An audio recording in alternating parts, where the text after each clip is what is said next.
¿Comenzó ya? Amén, amén. Bueno, déjenme encontrar la palabra y vamos a ir orando. Precioso es el Señor, alabado sea su nombre. Vamos a hacer una oración para ponernos en las manos del Señor, amén. Nosotros hemos orado, hemos alabado, hemos estado en la presencia del Señor, pero ahora te rogamos, mi Señor, que no solamente tú estés ministrando en nosotros, sino que esta oración esté ministrando en todos aquellos que escuchan luego, Señor. Padre, aquellos que escuchan la palabra, Señor, sea por YouTube, por Facebook, por audio de WhatsApp, Padre, que tú estés ministrando tu palabra y la oración, Señor. Te rogamos que tú lleves, Padre Santo bendito, aliento, mi Señor, y fortaleza a aquel que está debilitado, Señor. Te rogamos que tú lleves sanidad a aquel que lo necesita, tanto física como espiritual, Padre, y sobre todas las cosas, Señor, que tú destapes los oídos espirituales, dando entendimiento y discernimiento, que tu palabra sea ministrada, mi Señor, porque tu palabra es palabra de vida eterna, Señor. Sigue hablando con nosotros y ayúdanos para que podamos seguir conociéndote, Señor, teniendo temor de ti, reverencia, Señor, llegando al arrepentimiento, Padre, sin el cual no hay perdón de nuestros pecados, mi Señor. Ayúdanos, sálvanos, rescátanos, Padre, y que realmente podamos tener siempre presente cómo tú eres y quién tú eres, Padre. En el nombre de Jesús, mi Señor, te damos las gracias y nos encomendamos en tus manos, Padre, en el nombre de Jesús. Alabado sea su nombre. Bueno, vamos a ir, para los que no estaban, lo de la cámara, amén. Nosotros ya más o menos buscamos Primera de Tesalonicenses, capítulo 5, y vamos a buscar ahí el versículo 23 y 24, Beatriz. 23 y 24 chiquito. Gloria a Dios. Precioso el Señor. 23 y 24.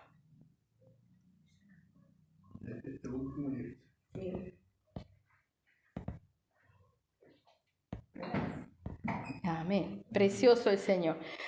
Estamos viendo las características de Dios, era lo que veníamos tratando, ¿no? El culto pasado cambiamos un poquito de tono porque veníamos viendo que Dios era amor, que Dios no tiene misericordia, pero el culto pasado vimos que Él era fuego consumidor y vimos cómo Él se enoja con nuestra desobediencia, ¿verdad? Ahora vamos a ver que Él es fiel. Ahora tenemos que entender, Él no es fiel a nosotros, sino que es fiel a Él, a sí mismo, ¿verdad? No puede negarse a sí mismo, Él es fiel. Pero vamos a ver esto. Dice ahí en el 23, dice, y el mismo Dios de paz os santifique por completo, y todo vuestro ser, espíritu, alma y cuerpo sea guardado irreprensible para la venida de nuestro Señor Jesucristo. Fiel es el que os llama, el cual también lo hará, ¿verdad? Ahí vemos, Él es fiel y Él es quien nos llama. Si nosotros venimos, Él no nos echa afuera, o sea, Él nos ayuda, nos da todas las cosas, ¿verdad? Ahora vamos a prestar atención en el versículo 23 que nos dice que es Dios de paz, ¿sí? Dice, y el mismo Dios de paz, lo cual nos sigue recalcando, o sea, si no hay paz en nuestro corazón, en nuestra vida, adentro nuestro, no estamos plenamente en Dios, ¿verdad? Porque Él es Dios de paz. Dice, os santifique por completo. Y dice, todo vuestro ser. Y dice, espíritu, alma y cuerpo. Espíritu, alma y cuerpo. O sea, nosotros estamos compuestos de espíritu, de alma y de cuerpo. Y las tres cosas tenemos que cuidar, ¿sí? Ya hemos visto en otras prédicas que es como que nosotros estemos divididos en tres, pero estamos todos juntos. Tres en uno como Dios, ¿no? Espíritu, alma y cuerpo.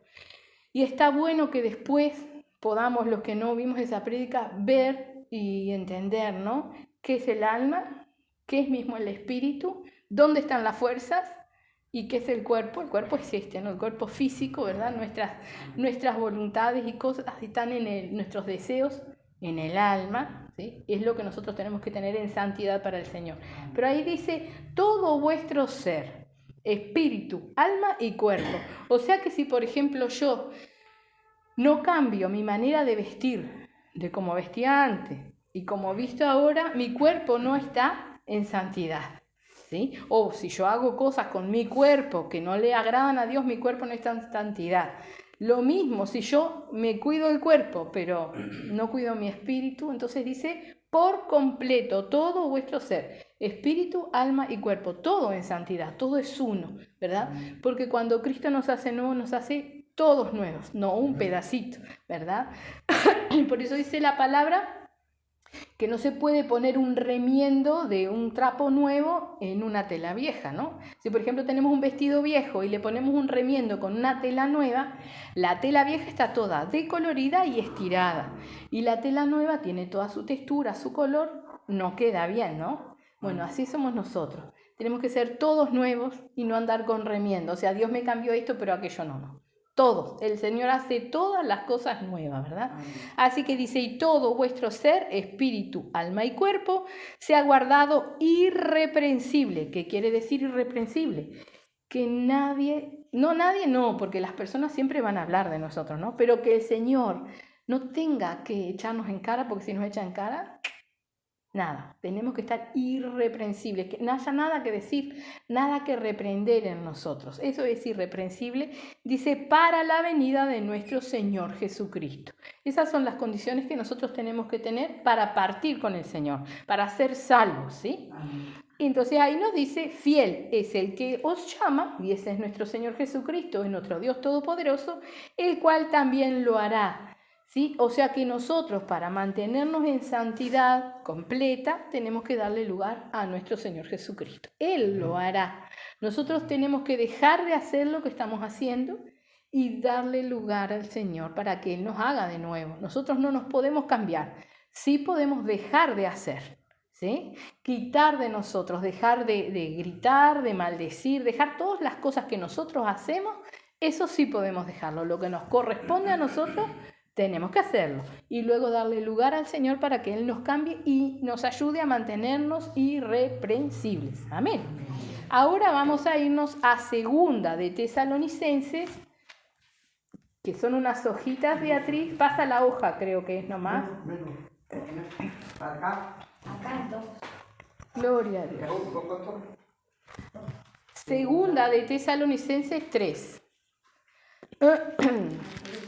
3. Palabra de Dios sea glorificado. Exacto, y ahí vamos a leer eso mismo que donde tú dijiste. El subtítulo dice que la palabra de Dios sea glorificada. Así que estamos en Segunda de Tesalonicenses, capítulo 3, versículo 1. Dice, por lo demás, hermanos, orad por nosotros, para que la palabra del Señor corra y sea glorificada, así como lo fue entre vosotros, y para que seamos librados de hombres perversos y malos, porque no es de todos la fe. Pero fiel es el Señor, que os afirmará y guardará del mal, y tenemos confianza respecto a vosotros en el Señor, en que hacéis y haréis lo que os hemos mandado. ¿No encontraron? Gloria a Dios. Gloria a Dios. ¿Sí? Dice, y tenemos, en el versículo 4, y tenemos confianza respecto a vosotros en el Señor, que hacéis y haréis lo que os hemos mandado. Y el Señor encamine vuestros corazones al amor de Dios y a la paciencia de Cristo. ¿Sí? Esos versículos es lo que vamos a leer. Vemos ahí también que nuestro Señor es fiel, lo dice ahí, ¿verdad? Él es fiel. Este es Pablo escribiéndole, ¿sí?, a los hermanos de Tesalónica, la segunda epístola. Entonces dice, por lo demás, hermanos, orad por nosotros para que la palabra del Señor corra y sea glorificada, así como lo fue entre vosotros. O sea, Pablo le pide a los hermanos que oren por él para que él pueda seguir predicando la palabra a todos los demás que la necesitan. Dice, y en el 2 dice, y para que seamos librados de hombres perversos y malos, porque no es de todos la fe. Sabemos que Pablo sufrió muchas persecuciones, prisiones, ataques de todo tipo, ¿verdad? Y en el 3 lo dice, pero fiel es el Señor, que os afirmará y guardará del mal, ¿verdad? Y eso es a todos. Él es fiel cuando nosotros le servimos. Él nos guarda y prepara todas las cosas para que prediquemos la palabra del Señor, ¿sí? Para que hablemos de lo que vamos aprendiendo, de su palabra. Por eso es necesario que Él nos dé el discernimiento, ¿verdad? Que nos enseñe, que nos capacite, como le pedíamos en la oración. Y Él nos guardará del mal. ¿Sí? Entonces, cuando nosotros servimos al Señor, Él nos guarda del mal, Él nos protege de muchas cosas para que no lleguen a nuestra vida. Y las que llegan son como una enseñanza o una prueba para nuestra fe, amén, porque nuestra fe tiene que ser probada. Y dice en el 4, dice, y tenemos confianza respecto a vosotros en el Señor, en que hacéis y haréis lo que os hemos mandado. O sea, tenía confianza que el pueblo de Tesalónica era obediente a lo que le enseñaba Pablo, que era la palabra del Señor, ¿verdad? Y dice en el 5, y el Señor encamine vuestros corazones al amor de Dios y a la paciencia de Cristo, ¿verdad? Nuestro corazón se va modificando, lo va modificando el Señor, tratando con nosotros para que realmente podamos sentir y tener el amor de Dios, que no es el amor nuestro, no es el amor con el que nosotros amamos. No, un amor de hombre o de mujer falla, un amor de pareja a veces se rompe, con los hijos hay problemas, hay distanciamientos, hay desacuerdos, ¿verdad? El amor de Cristo, el amor de Dios es diferente. Por eso nosotros tenemos que pedirle al Señor, Señor, toma en tus manos mis sentimientos y mis emociones. Y eso es otra parte, también es otra prédica de la cual hemos hablado, de lo que son los sentimientos y las emociones. ¿Sí? Porque por ese lugar el diablo nos ata muchísimo en nuestros sentimientos y en nuestras emociones, ¿sí? Nos trae angustia, tristeza, nos trae todo tipo de descontrol. Entonces nosotros tenemos que aprender a poner sentimientos y emociones en las manos del Señor para que Él nos ayude en esos momentos, ¿verdad? Cuando vienen esas cosas, Él nos da todo el entendimiento y el discernimiento. También es una prédica que está y que estaría bueno repasarla y mirarla, ¿sí? No. Después yo te la buscamos y hay muchas cosas, mucho material que ya hemos tratado, igual lo vamos a volver a tratar porque el Señor va a seguir hablando, pero está bueno que si tenemos tiempo podamos buscar esas cosas que nos van reforzando en la batalla que estamos viviendo en estos momentos, ¿no? Porque cada uno tiene sus batallas, ¿verdad? Entonces dice ahí, Él tiene confianza en lo que hacen y dice en el 5, y el Señor encamine vuestros corazones al amor de Dios y a la paciencia de Cristo. ¿Cuál fue la paciencia de Cristo? Porque cuando nuestro Señor Jesucristo vino en carne, Él ya sabía a qué venía, Él ya sabía todo lo que iba a padecer, e igual lo pasó, porque era obediente, fue obediente hasta la muerte. Acordémonos siempre de esa oración cuando Él le dice al Padre, Señor, si es posible, pasa de mí esta copa, pero no sea mi voluntad, sino la tuya, ¿verdad? Porque carnalmente no quería sufrir lo que tenía que sufrir, su cuerpo destrozado, atormentado, desnudo, avergonzado, escupido, insultado, ¿sí? Pero sabía que era una gran victoria para nosotros. Entonces, en su debilidad, como carne, ¿no? Y dejándonos una enseñanza, a nosotros le dice, no sea mi voluntad, sino la tuya, si pudiera pasar de mí esta copa. Y Él obedeció al Padre. Podía haber dicho, no lo voy a hacer. Podía haber dicho, no, me resisto. Pero no lo hizo. Él fue obediente hasta lo último, hasta la muerte. Y así nosotros tenemos que tener esa paciencia de soportar la voluntad del Señor en nuestras vidas, ¿sí? Porque lo que viene después, así como para Cristo fue una gran victoria, ¿sí? En la palabra dice que Él, por lo que pasó, aprendió la obediencia, ¿sí? O sea, Él era obediente ya, pero aprendió la obediencia, nos conoció a nosotros, o sea, la carne de nosotros, hasta dónde puede soportar. Y el Señor le dio toda potestad al Hijo, a nuestro Señor Jesucristo, por lo que Él padeció. Hoy Él intercede por nosotros, está más vivo que nunca, es nuestro abogado fiel, ¿sí? O sea, tenía su recompensa exactamente igual en nosotros.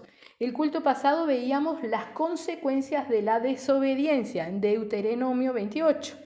Al costadito, allí en Deuteronomio 28, están las bendiciones de la obediencia. ¿Cuál es la paciencia de Cristo?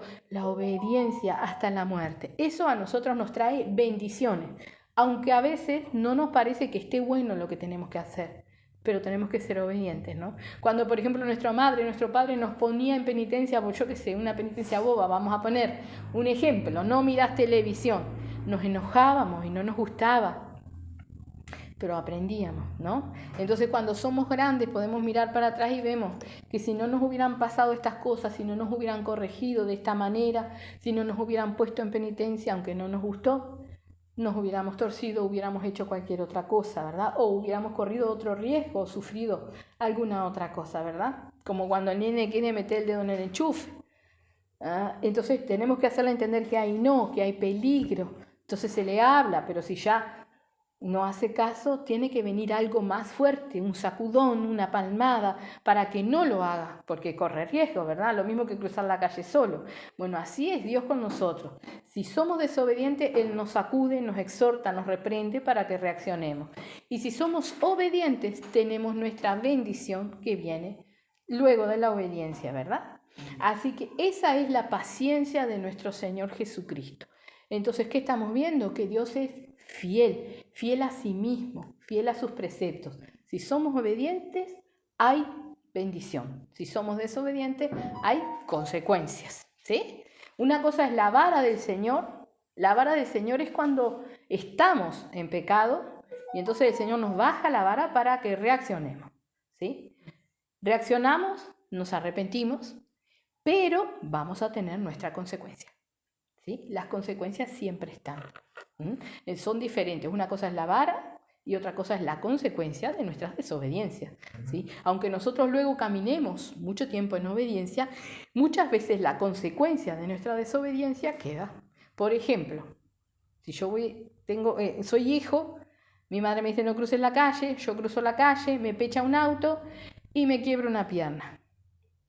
Me sano, me arrepiento, le voy a hacer caso a mi mamá, no voy a cruzar más la calle solo, pero la quebradura me queda. Los días de tormenta me duele, no puedo correr bien. Esas son consecuencias de mis actos. Llevándolo al campo espiritual y a nuestras conductas, es lo mismo. Tenemos nuestras consecuencias, ¿verdad? De nuestras desobediencias. Aunque caminemos hoy en obediencia, nos quedan esas consecuencias, que es para que no volvamos a lo mismo, para que nos recordemos y nos enderecemos, ¿verdad? Ese es el amor de nuestro Señor. Ahora vamos a ir a 2 de Timoteo, que es un poquito más hacia el final también, capítulo 2. En Timoteo, 2 de Timoteo, capítulo 2.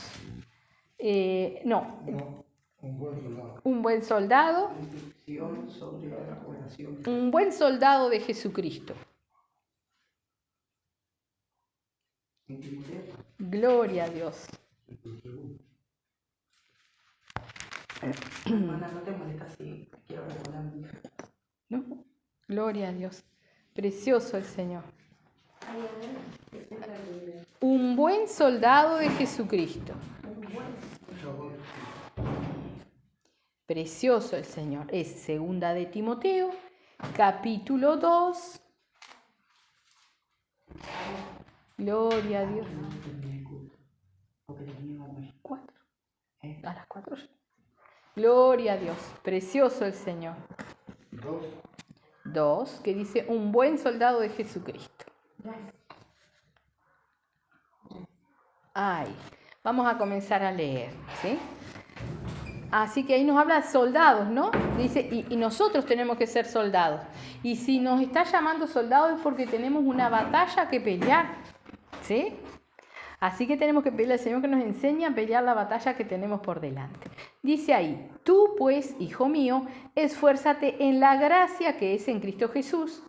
Lo que has oído de mí ante muchos testigos, esto encarga a hombres fieles, que sean idóneos para enseñar también a otros.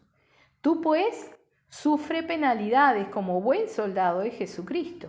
Ninguno que milita se enreda en los negocios de la vida a fin de agradar a aquel que lo tomó por soldado, ¿verdad? O sea que para ser un soldado de Cristo no podemos andar preocupados, como compartíamos el culto pasado, en nosotros, en nuestra vida, en nuestros problemas, en nuestras carencias, sino que tenemos que estar abocados a Cristo, ¿verdad? Así que dice, ninguno que milita se enreda en los negocios de la vida a fin de agradar a aquel que lo tomó por soldado. Y también, dice en el 5, el que lucha como atleta no es coronado, sino lucha legítimamente. O sea, no podemos, el atleta puede hacer trampa, normalmente lo descubren, pero en esta carrera que estamos corriendo no hay trampa que nos valga porque el jurado lo ve todo. ¿no? Nuestro Dios ve todas las cosas. Yo no puedo salirme por el costadito o esquivar o mentirle al Señor, no puedo. Entonces, esta carrera hay que lucharla legítimamente, con todas las de la ley, con toda la sinceridad al Señor, ¿verdad? Así que dice, y también el que lucha como atleta no es coronado, sino lucha legítimamente. El labrador, dice, para participar de los frutos debe trabajar primero, ¿no? Cuando hacemos una quinta, o decidimos vamos a hacer una quinta. Por ejemplo, el terreno de ahí enfrente, vamos a hacer una quinta. Está lleno de pasto. Hay que sacar todo el pasto, hay que sacar todas las piedras, hay que mover la tierra, hay que abonar la tierra, prepararla para después sembrar, para después regar, cuidar y luego cosechar. ¿Qué hay que tener? Paciencia. Paciencia, mucha paciencia, ¿verdad? Por eso dice, el labrador para participar de los frutos debe trabajar primero. Hay que trabajar. Invitamos a una persona, viene la persona, pero hay que acompañar a la persona, hay que ayudarla, hay que alentarla para ver los frutos, ¿sí? Así lo hicieron con nosotros, así lo ha hecho el Señor. No cambiamos inmediatamente, lamentablemente. Ojalá viniéramos al Señor y nos hiciéramos nueva criatura enseguida y a trabajar para el Señor. Pero son muy pocos, somos tan, como nos decía el Señor, duros de cerviz. Ya no sean duros de cerviz, nos decía el Señor, ¿verdad? Somos muchas veces duros de cerviz y le damos trabajo al Señor. Pero bueno, con paciencia, ¿sí? Y confiando en que el Señor lo hará, como lo leíamos recién, fiel es el que nos ha llamado, el cual también lo hará, ¿verdad? Hay que trabajar primero. Dice en el 7, considera lo que digo y el Señor te dé entendimiento en todo. Acuérdate de Jesucristo, del linaje de David, resucitado de los muertos conforme a mi evangelio, en el cual sufro penalidades, hasta prisiones a modo de malhechor, mas la palabra de Dios no está presa, ¿verdad? Pablo, volvemos a decir, es el que está hablando, ¿sí? Y él lo dice, sufro como malhechor. ¿Por qué? Porque muchas veces lo ponían en la cárcel, lo golpeaban, lo azotaban, ¿sí? Lo echaban de la sinagoga. Mucha persecución tuvo él, pero, como dice, la palabra del Señor no está presa. A donde él iba, él predicaba. Lo llevaban ante las autoridades, él le predicaba a las autoridades. Lo llevaron preso, él le predicó a los que estaban con ellos, ¿sí? Lo corrían de una sinagoga, él se iba a las casas y predicaba. Él hablaba del Señor en todos lados. Por eso dice, la palabra del Señor no está presa. Amén. Y dice, por tanto, todo lo soporto por amor de los escogidos, para que ellos también obtengan la salvación que es en Cristo Jesús con gloria eterna. Y dice acá, palabra fiel es esta. Si somos muertos con Él, también viviremos con Él. Si sufrimos también, reinaremos con Él. Si le negáremos, Él también nos negará. Si fuéremos infieles, Él permanece fiel. Él no puede negarse a sí mismo. Amén. Si nosotros le somos infieles al Señor, Él sigue siendo fiel, pero entendamos, no a nosotros, fiel a Él. Si nosotros le somos infieles, le somos desobedientes, Él no puede negarse a sí mismo. ¿Qué viene contra nosotros? Consecuencia. Terribles cosas leíamos el culto pasado, las consecuencias de la desobediencia, todo lo que él le hablaba a su pueblo, todo lo que le iba a venir, y ciertamente le vino por sus desobediencias, ¿verdad?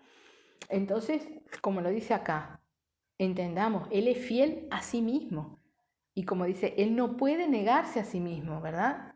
Yo no me vaya a creer que si yo me voy a hacer cualquier cosa, o si no soy sincero delante del Señor, el Señor me va a perdonar. Hay tantas personas que dicen, el Señor sabe todas las cosas, y se justifican, claro que sí, Él sabe todas las cosas y en eso tienen razón. No tiene por inocente al culpable, leíamos el culto pasado, ¿no? Entonces, o sea, si yo estoy haciendo algo y me estoy justificando a mí mismo, Él me ve y Él sabe todas las cosas, Él no puede negarse a sí mismo. Entonces, escrito está, la desobediencia trae sí o sí consecuencias. Y no nos podemos quejar, nos quejamos muchas veces, pero traen consecuencias. Más bien tendríamos que decirle, bueno, Señor, sé lo que hice, lo que me ha venido ahora, ¿qué me queda? Que me limpies, que me transformes y me dé fuerza para seguir adelante con lo que me toca. ¿Sí? Por ejemplo, con el ejemplo que poníamos de la quebradura de la pierna, y bueno, Señor, cada vez que me duele con la tormenta, y bueno, Señor, gracias por tu misericordia que me has perdonado, que me has permitido estar en tu presencia, ayúdame a seguir porque sé que esto es consecuencia de mi desobediencia. No nos queda otra. Él es, como le dice acá, fiel a sí mismo, fiel. Y no puede negarse a sí mismo y está escrito, la paga del pecado es muerte, la desobediencia trae consecuencias, ¿sí? Y su amor es lo que nos hace venir a Él con su reprensión, con su vara, con su llamado de atención, ¿verdad? Así que dice, vamos a leerlo de nuevo en el 12. Si sufrimos, también reinaremos con Él. Si le negaremos, Él también nos negará. Si fuéremos infieles, Él permanece fiel. Él no puede negarse a sí mismo. Amén. Ahora vamos a irnos a Ezequiel. Eso es el Viejo Testamento. Vamos a ir a Ezequiel y vamos a leer en el capítulo 18. No, más al medio de él. ¿Cómo dijo? Ezequiel. Para adelante. Mira el papelito arriba, Beatriz.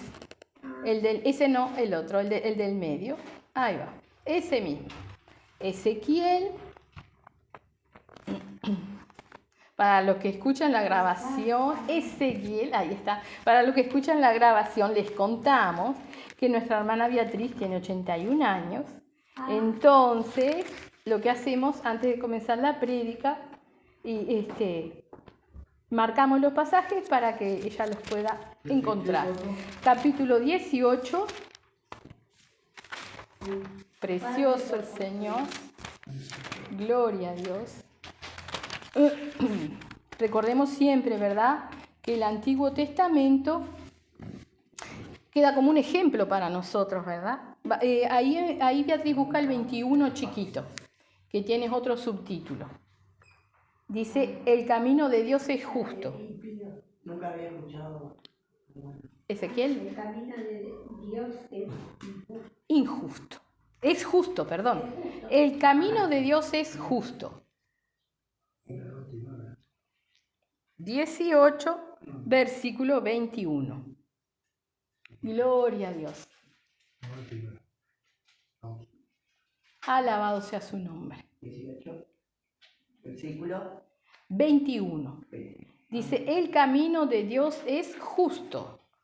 Y eso también tenemos que entenderlo, porque a veces decimos, la vida es tan injusta. Sí, obviamente, la vida es injusta para nosotros, para nuestro parecer, ¿no? A veces cuando sufrimos, ay, la vida es tan injusta, ahora el Señor nos mirará y dice, ¿y tú dónde estás? ¿Qué estás haciendo? ¿No? Cuando estamos en el camino de Dios, es justo. Pero a veces no nos gusta tampoco, pero es justo. Dios es justo y lo que nos viene es justo, ¿sí? Así que dice ahí, mas el impío, si se apartare de todos sus pecados que hizo, y guardare todos mis estatutos, e hiciere según el derecho y la justicia, de cierto vivirá, no morirá. O sea, el impío, aquel que anda en el mundo haciendo cualquier cosa, si se aparta de los pecados, si se arrepiente, ¿verdad? Y si es obediente al Señor, haciendo, dice ahí, hiciere según derecho y la justicia, de cierto vivirá y no morirá. Tiene acceso a la vida eterna, tiene perdón por el arrepentimiento, ¿verdad? Dice en el 22, todas las transgresiones que cometió no le serán recordadas. En su justicia que hizo, vivirá. Dice en el 23, ¿quiero yo la muerte del impío? Dice el Señor. No vivirá si se apartare de sus caminos, ¿verdad? O sea, Dios no quiere la muerte de nadie. Amén. De nadie. Pero recién leíamos, Él es fiel. Él no puede negarse a sí mismo. Está establecido desde el principio que la paga del pecado es muerte, ¿verdad? Que aquel que no está sometido bajo la poderosa mano de Dios no puede resistir al diablo. Entonces, ¿dónde y bajo quién están las personas que no conocen a Dios y que no obedecen a Dios? Están bajo el maligno, y también lo dice la palabra del Señor, ¿verdad? Ahora Dios nos dice, yo no quiero que ellos mueran. No es lo que Dios quiere, no es la voluntad del Señor, ¿sí? Como tantas personas nos dicen, ay, si Dios existiera, ¿por qué hay tantas muertes? ¿Por qué hay esto? ¿Por qué hay aquello? pero ellos no buscan de Dios, ni hacen caso a Dios. No es la voluntad de Dios, ¿verdad? Ahí lo dice, ¿quiero yo la muerte del impío? Dice el Señor. ¿No vivirá si se apartare de sus caminos? O sea, por más que hayan hecho cualquier cosa, ¿sí? El Señor, si se arrepienten y se vuelven a Él los perdona. Por eso es que no hay acepción de pecados. O sea, tanto una persona que se cree una buena persona allá afuera, ¿no? Y le toca alguna desgracia y viene a Cristo, ¿no? Habiendo sido dentro de todo decente, no robó, no mató a nadie, podríamos decir, no tiene pecado grande, ¿no? Pero para Dios, todos somos pecadores y estamos todos destituidos de la gracia. Entonces, por más que una persona lleve una vida medianamente tranquila, sin hacer grandes daños, es un pecador. Y la paga del pecado es muerte y está apartado del Señor. Y cuando viene el Señor tiene que arrepentirse. Por eso todos tenemos que arrepentirnos, ¿verdad? Exactamente es lo mismo un asesino, un violador, un ladrón de bancos, un político, un presidente. Todos somos exactamente iguales. Mientras estamos apartados de Dios, pecadores. Y cuando estamos aquí, pecadores. Todos los días tenemos que arrepentirnos, ¿sí? Ser santos, somos santos si estamos apartados para el Señor. Somos santos, pero fallamos, ¿no? No intencionalmente, o sea, fallamos a diario, por eso tenemos que pedirle perdón al Señor. Ser santos, como dice, ser santos, pues yo soy santo, ¿sí? Es que nos apartemos para el Señor, que todo lo que hagamos estemos velando y cuidando que sea como para Él. Eso es ser santo, ¿verdad? Acá lo dice el Señor, que Él no quiere la muerte del impío. Dice, no vivirá si se apartare de sus caminos. Y ahora fíjense lo que dice. Mas si el justo se apartare de su justicia y cometiere maldad e hiciere conforme a todas las abominaciones que el impío hizo, vivirá él. Ninguna de las justicias que hizo le serán tenidas en cuenta. Por su rebelión con que prevaricó y por el pecado que cometió, por ello morirá. Un justo, ¿sí?, es alguien que fue justificado por la sangre de Cristo. Un justo es alguien que llegó a arrepentirse de sus pecados, que conoció la palabra del Señor y luego se olvidó de hacer la palabra del Señor y se fue a hacer lo que quería, ¿sí? Entonces peca, se aparta del Señor. Ese va a morir si no se arrepiente, si no se vuelve, ¿verdad? Eso es lo que nos dice acá. Dice, más si el justo, o sea, aquel que fue justificado, se apartare de su justicia y cometiere maldad, o sea, deja de hacer las buenas obras y comienza a hacer cualquier cosa, e hiciere conforme a todas las abominaciones que el impío hizo, vivirá él. Precisamente por eso cuando nos apartamos, nos vamos de la vida y estamos en la muerte. La paga del pecado es muerte. Eso es lo que tenemos, ¿sí? Ninguna, dice, de las justicias que hizo le serán tenidas en cuenta. O sea, el Señor no va a decir, pero vamos a perdonar a fulano porque él predicó la palabra. No, va a mirar lo que está haciendo en el momento. No va a decir el Señor, vamos a perdonar a Sultana porque trajo muchas almas a la iglesia. No. Porque el Señor, ¿qué quiere? Un corazón santo. Entonces, en el momento que yo me aparto y le abro la puerta al diablo, todo lo antes que hubiera podido hacer queda borrado.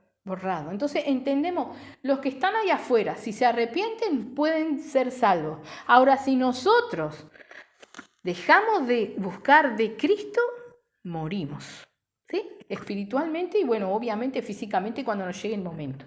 Tenemos una muerte espiritual, ¿sí? Ahí lo dice. Dice en el 25, y si dijereis, no es recto el camino del Señor, oíd ahora, casa de Israel, ¿no es recto mi camino? ¿No son vuestros caminos torcidos? Apartándose el justo de su justicia y haciendo iniquidad, él morirá por ello, por la iniquidad que hizo, morirá. Y apartándose el impío de su impiedad que hizo, y haciendo según el derecho y la justicia, hará vivir su alma, porque miró y se apartó de todas sus transgresiones que había cometido, de cierto vivirá y no morirá. Si aún dijere la casa de Israel, no es recto el camino del Señor, ¿no son rectos mis caminos, casa de Israel? Ciertamente vuestros caminos no son rectos. Por tanto, yo os juzgaré a cada uno según sus caminos. Oh casa de Israel, dice el Señor, convertíos y apartaos de todas vuestras transgresiones, y no os será la iniquidad causa de ruina. Echad de vosotros todas vuestras transgresiones con que habéis pecado, y haceos un corazón nuevo y un espíritu nuevo. ¿Por qué moriréis, casa de Israel? Porque no quiero la muerte del que muere, dice el Señor. Convertíos pues y viviréis. ¿Verdad? Es lo mismo y nos sigue repitiendo lo mismo el Señor. Él no puede negarse a sí mismo. Él es como es. ¿Sí? ¿Qué decía? ¿Qué dijo nuestro Señor Jesucristo? Cuando lo vinieron a buscar con palos para llevarlo preso, ¿qué dijo? Yo soy. ¿Qué pasó? Cayeron todos. Él es el mismo de ayer, de hoy y de siempre. Lo vimos el culto pasado.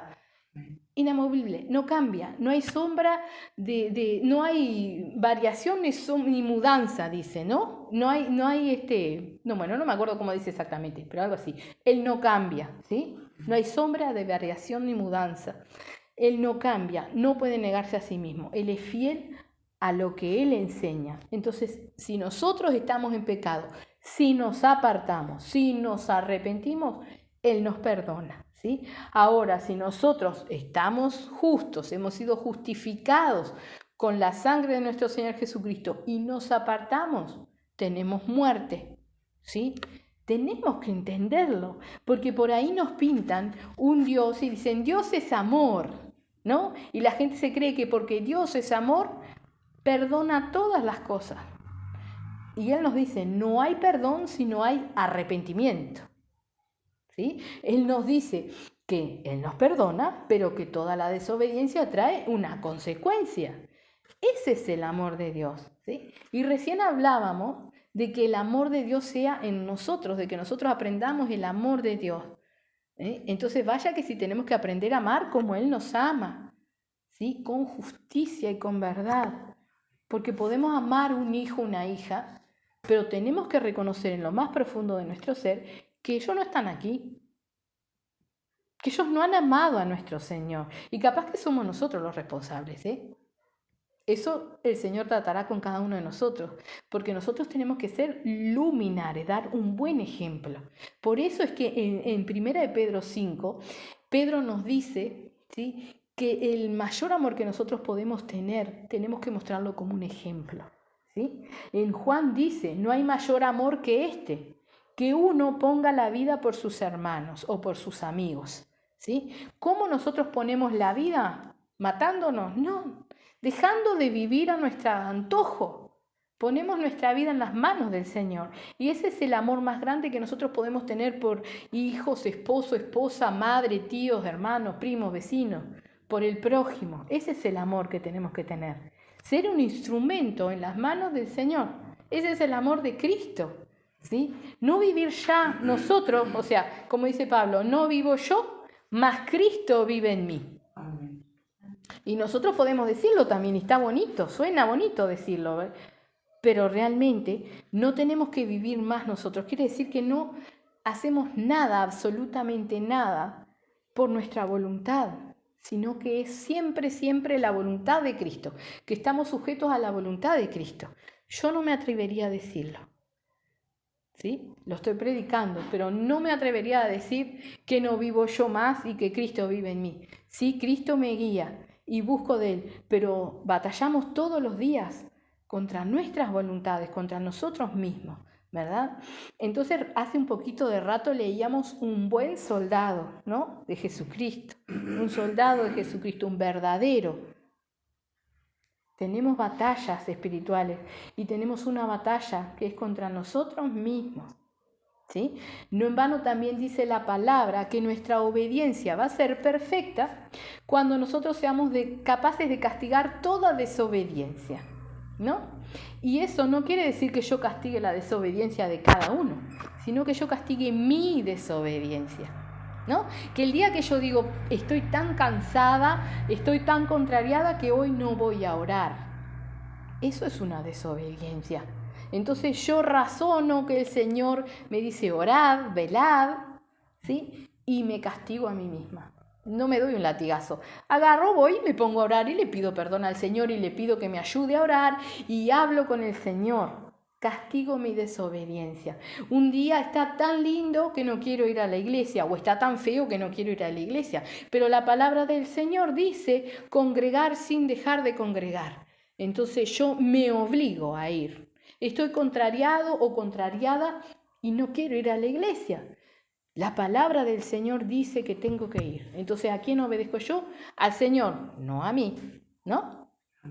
Ahí estamos prontos para castigar toda desobediencia, ¿sí? En nosotros mismos, para que nuestra obediencia al Señor sea perfecta, ¿sí? Entonces, tenemos que batallar contra nosotros mismos primeramente, someternos bajo la poderosa mano de Dios para resistir al enemigo y pelear otras batallas en el campo espiritual, ¿sí? Tenemos que estar preparados realmente, como lo leíamos ahí, un buen soldado de Cristo a pelear batallas. El Señor tiene batallas para cada uno de nosotros, no son las mismas, no se pelean iguales, no hay una guía de cómo pelear las batallas. Por eso tenemos que aprender a escuchar al Señor. Y cuando nosotros no le damos al Señor nuestros sentimientos y emociones, que era lo que hablábamos hace un ratito, nuestros oídos se tapan, nuestros oídos espirituales, y no logramos entender. A veces decimos, Señor, ¿por qué tú no me hablas? ¿Por qué tú no me guías? ¿No? Pero, por ejemplo, nosotros estamos en un proceso de tristeza, de angustia, de enojo. Eso tapa nuestros oídos. No podemos escuchar al Señor porque nuestro corazón está mal. Entonces tenemos que pedirle, Señor, agarra en tus manos mis emociones y mis sentimientos para que yo te pueda escuchar y puedas tú guiarme a pelear esta batalla. ¿Cuál? No sé, el Señor sabrá y cada uno, ¿verdad? Por ejemplo, yo quiero interceder por fulano o fulana. ¿Cómo peleo la batalla? ¿Qué digo? ¿Qué oro? Las batallas se pelean ¿cómo? De rodillas, delante del Señor. Delante del Señor, ¿sí? Hay oraciones que se hacen en silencio, hay oraciones que se tienen que hacer con voz, porque las que hacemos en silencio, Dios y solamente Dios las escucha, sin mover la boca. Dios las escucha, Dios lee nuestra mente y nuestro corazón. Ahora hay cosas que nosotros pronunciamos y el diablo escucha. Y es importante que Él escuche. Cuando nosotros reprendemos, cuando nosotros atamos, cuando nosotros nos desligamos, cuando nosotros alabamos al Señor, ¿sí? Y vamos peleando la batalla, ¿sí? Con esas armas que nos da el Señor, de rodillas delante de Él, en humildad, ¿sí? Pero estamos a la vez peleando la batalla contra el enemigo, ¿sí? Porque nos presentamos de Él, porque nosotros no tenemos poder. El poder es de Dios, ¿verdad? Entonces nosotros tenemos que aprender a ser instrumentos del Señor a través de la oración también, ¿sí? Porque muchas veces pensamos instrumentos del Señor para predicar, para evangelizar, para hacer esto o aquello. En la oración nos tiene que guiar el Señor y ahí somos un muy buen instrumento. Porque el Señor dice que cerrada la puerta de nuestro aposento, o sea, de nuestro cuarto o de lo más privado o en silencio cuando estamos rodeados de gente, Él nos escucha y nos recompensa, o sea, nos da la victoria, ¿sí? Entonces nosotros tenemos que aprender a pelear la batalla siempre, donde sea que estemos, contra lo que sea que venga. Y necesitamos sí o sí la guía del Señor, ¿verdad?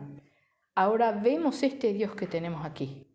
Él es fiel, fiel a su manera de ser, fiel a lo que está establecido, fiel a como Él es.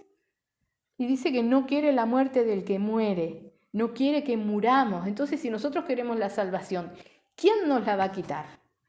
Nadie. Solamente nosotros nos podemos quitar la salvación, ¿sí? ¿Quién va a hacer que nosotros nos perdamos? Nosotros mismos. Por eso nos dice el Señor en más de una ocasión, no hay excusa, porque Él nos da todas las cosas, Él nos da la salida en todo momento. Amén. No hay excusas, podemos inventarlas, pero no existen. Delante del Señor no existen, ¿sí? Entonces tenemos que conocer que si nos tomamos de Dios, de Cristo, y si somos obedientes, caminamos en victoria, por más que no la veamos. Recordemos como nuestro Señor Jesucristo le dijo a la hermana de Lázaro, ¿no te he dicho que si creyeres verás la gloria de Dios? Y uno imagina la gloria de Dios como algo, con nuestros ojos, que veamos algo impresionante. La gloria de Dios está delante de nosotros, en cada cosa que hace el Señor. La gloria de Dios está en Marta, que pudo hablar hoy en el hogar, como comentábamos, ¿no? Esta hermanita que casi no habla y dijo, Dios te bendiga. Audible, se pudo escuchar, lo dijo. Ahí está la gloria de Dios. La gloria de Dios está cuando yo me encuentro en una situación que antes me hacía explotar y hoy me estoy en paz. Ahí está la gloria de Dios. La gloria de Dios está en cada victoria que nosotros tenemos. Ahora, ¿no te he dicho que si creyeres verás la gloria de Dios? ¿Qué excusa tenemos para no servir a este Dios todopoderoso? ¿Cuál es la excusa? No hay. No la tenemos nosotros y no la tiene el mundo. Por eso cuando nos presentemos en el día del juicio final, ¿qué le diremos al Señor? ¿Osaremos abrir la boca? Esperaremos a ver qué nos dice, ¿sí? Y que nuestro corazón pueda ir confiado delante de Él, que nos diga, bien, buen siervo, fiel, entra al gozo de tu Señor, ¿no? Que podamos ser salvos. Ese tiene que ser el anhelo cada día de nosotros, velar y cuidar para que así sea, ¿sí? Pero acordémonos, hay que servirlo al Señor, hay que trabajar para Él. Y así como no hay excusas para buscar de la salvación, no hay excusas para trabajar para el Señor. Él siempre tiene cosas para que nosotros podamos hacer, ¿sí? Entonces que cada uno de nosotros podamos ponernos a trabajar para el Señor, a hacer cosas para Él, porque eso es lo que Él nos llama, a trabajar, a ser siervos, a ser soldados, ¿sí? Que el Señor nos capacite, que era lo que le pedíamos en la oración, que Él nos capacite y que a medida que Él nos sigue enseñando a conocerlo, podamos servirlo, ¿sí? Para ir creciendo nosotros, pero también para que otras almas puedan no tener excusa, ni siquiera inventarlas. Amén. Vamos a hacer una oración. Bendito Padre Celestial, te damos las gracias, mi Señor. Gracias por tu preciosa palabra, Padre. Te rogamos, mi Señor, que tú sigas ministrando sobre nosotros, Padre, en el nombre de Jesús. Ayúdanos a fortalecernos cada día más, a tomarnos de ti, a tener más entendimiento y discernimiento de todas las cosas, Padre. Ayúdanos a seguir adelante, sigue enseñándonos y capacitándonos, Padre. Y, mi Señor, que no solamente los que estamos aquí, sino aquellos que escuchan, Padre, también, mi Señor, puedan ser instrumentos en tus manos, siervos útiles, Padre, en ti, Señor, en obediencia, Padre, verdaderos soldados, Padre Santo precioso, en el nombre de Jesús, mi Señor, y que tú estés viniendo pronto, Padre, y podamos encontrarnos, mi Señor Santo, Dios de la gloria, todos allí, mi Señor, en tu preciosa presencia, Padre. Ministra, reprende, confronta, mi Señor, así como tú nos hablabas, que aquellos que están en pecado puedan arrepentirse y que aquellos que son justos permanezcan justos, como dice tu preciosa palabra, Señor. Ayúdanos y guíanos, Padre, y rescátanos, Señor. En el nombre de Jesús, Padre. Gracias te damos, Señor. Amén.